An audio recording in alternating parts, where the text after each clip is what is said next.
Okay, so this is all about the graphs of polynomial functions. So we have here the steps, so natay 4 steps to graph a polynomial functions or strategy of graphing polynomial functions. The first step is to use the leading coefficient to determine the graph's end behavior. The second step is for us to find the x-intercepts by setting p of x is equal to 0. This number 3 is to find for the y-intercept by equating x to 0 and compute p of 0. And the fourth step is for us to use the fact that the maximum number of turning points of the graph is n minus 1 to check whether it is drawn correctly. So these are the 4 strategies na kinahanglan nato masabtan for graphing polynomial functions. So, for example, natay graph theory or natay equation na kinahanglan nato i-graph about the polynomial function defined by p of x is equal to x to the power of 4 minus x to the power of 3 minus 18x squared plus 16x plus 32. So do not forget na natay 4 steps in graphing a polynomial function. The first step is for us to identify the end behavior of the graph. The second step is for us to find for the y-intercept. The third step is the x-intercept. And the fourth step is the turning point.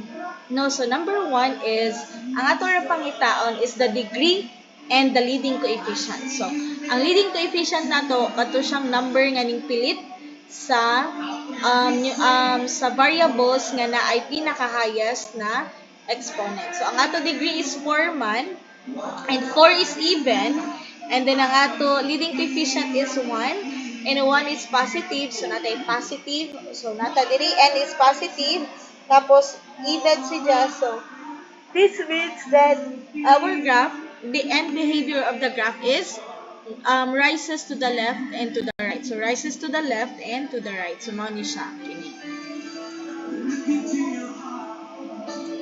Kini siya. Kini rises to the left and to the right. The second step is for us to identify the x-intercept. So unsay ato x-intercept no is una para makita nato ang x-intercept atong i-equate into 0 si p of x. So ngani ng forma 0 is equal to x to the power of 4 minus x to the power of 3 minus 18x squared plus 16x plus 32. Tapos, using the katong rational zeros para makita nato ang rational zeros.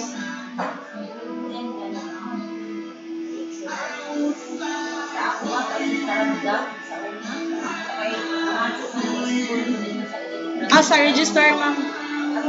Oo, kuan ka ng permanent.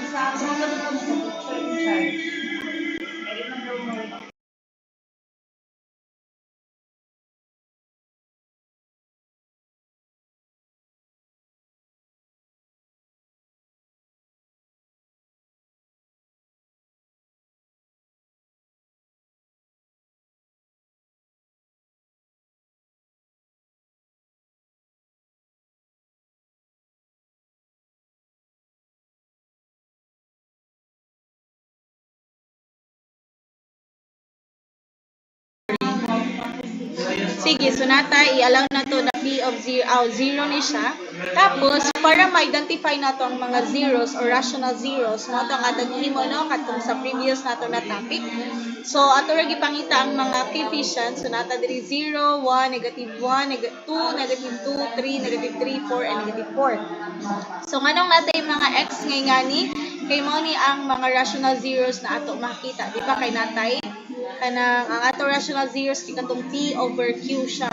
So after ana kay ato siya i-substitute no mo niya itong mga coefficient 1, negative 1, negative 18, 16 o na siya 32. Tapos after that if ato na siya i-substitute no si 0 substitute nato ang ato 0 tapos mo niyang mga coefficient the answer is 32.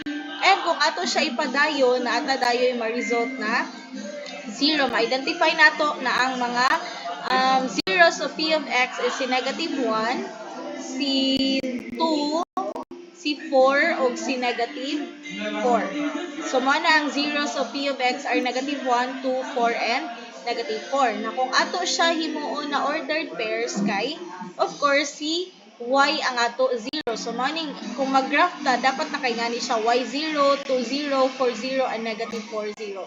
Kining si negative 1, 2, 4, negative 4, gipanguha ni nato sila diri, pero ang x, ang ilang y kay mga 0 na siya diha. So, mga nato i-remember. Kaduha is, ikatulo na step is for us to find the y-intercept by setting x is equal to 0, which means that kung si y-intercept atong ipangita, si x ato siya substitutan ng 0. So, natay 0, mo na dayon ni. Kini siya, gikuha na ni nato sa taas, pero si x diri, gipangalista na nato siya mga 0. Plus, kini siya padulong diri are just 0 plus 32. The answer is 32. Now, kung ato ni siya ihimo as ordered pairs, kay mag-graph man ta, so, ang ato 0 diri kay si x, no? So, manang 0 si x nato, tapos si y nato kay 32. And number 4 is to identify the maximum number of turning points. So, natay 4 na degree minus 1, the answer is equal to 3. So, since answer natin is equal to 3, so natay pasabot na natay katulong nga turning points. So, paano siya i-graph? No, sa end behavior na ito, ingon ta rises, pasaka na siya diha, to the left and to the right. Muna ang pasabot sa end behavior. Now, si si y-intercept na to kay mauni. Si 0, negative 4, o negative 4, 0, negative 1, 0, mauni, negative 2, positive 2, 0, o 4, 0. Si y-intercept na to kay mauning 0, 32, kining naadiri, o. Tapos, si turning points na to kay kining mga liko diri. 1, 2, and 3. Ini siya. Muna nga itong mga turning points. So, nga na ang pagka-graph sa polynomial functions. Sige. How about adto ta sa another last example? Another kuno last example pa. Sige. Diri ta sa graphing polynomial functions. Another example. Sige. Klaro na ba? So, nata diri, no? Try to analyze some examples here. So, natay graph p of x is equal to x cubed plus 4x squared plus x minus 6. Mani ang naa nato. So, una, i-identify nato ang end behavior sa graph. So, since odd man na siya, tas positive, di ba natay 1 diri? So, positive siya, tapos odd. So, ang ato, kuan diri, ang leading coefficient nato is kuan man, 1, which is positive. So, ang ato end behavior sa graph kay, yes?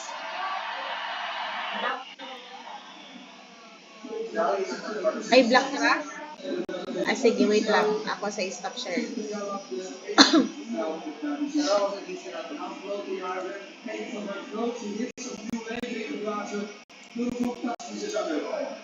Here. About that.